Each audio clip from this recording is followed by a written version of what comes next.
Hello everyone, in this video I'm going to show you how to mute someone's stories on Telegram. So for you to do that, you have to open your Telegram app on your phone. Once that's been launched, you are going to drag down a little, then you can see the numbers of stories.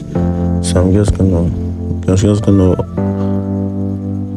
now click on these stories, and I'm going to click on the hide stories option. Once you see, these stories will be moved to archive. So from here I can click on the archive chat.